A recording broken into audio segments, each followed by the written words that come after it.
Isang magandang hapon po mga kabarangay. Update lamang po sa barangay at SK election. Hindi na po natin patatagalin hanggang sa mga kasalukuyang oras po na ito ay wala pa rin po tayong nababalitaan na nag-hearing na po o nag-usap na po sa committee level ang mababa at mataas na kapulungan para po pag-usapan yun nga pong mga isinulong ng ilang kongresista para sa postponement po ng barangay at SK election. Sa makatuwid, yan po ay nasa committee level pa rin po hanggang ngayon.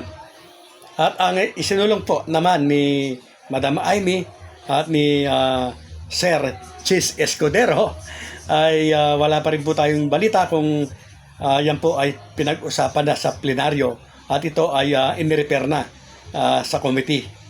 Wala pa rin po. Kaya mga kabarangay, huwag po kayong maniniwala sa mga magsasabi na postpone na po ang barangay at SK election.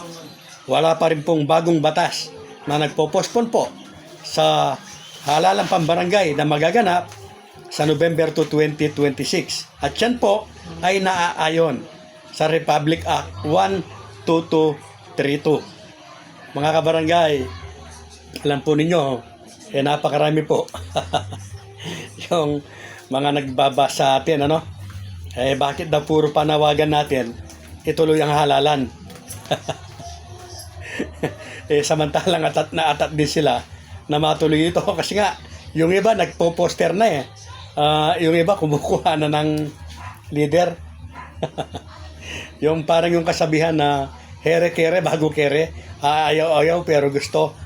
Sa totoo lamang po mga kabarangay, ay dapat lamang nating ipaglaban ang pagpapatuloy ng barangay at SK election.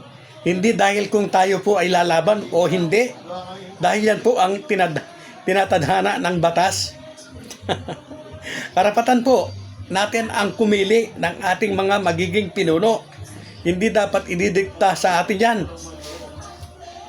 Kung may balak kayong humabol at kayo ay panig sa pagpo-postpone, parang hindi yata totoo yung gagawin din yung paghabol.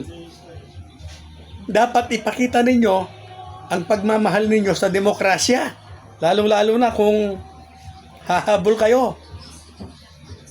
Hindi ko maintindihan ang iba mga kabarangay. Samantalang yung mga iba naman po na talagang pinaglalaban na ma-postpone ito ay aktibo. Aktibo sila sa pagkukomento, sa pakikibaka na ma-postpone ang barangay at SK election. Dahil yan ang gusto nila. Salungat doon sa iba na gustong humabol, gustong matuloy ang halalan, pero binapatikos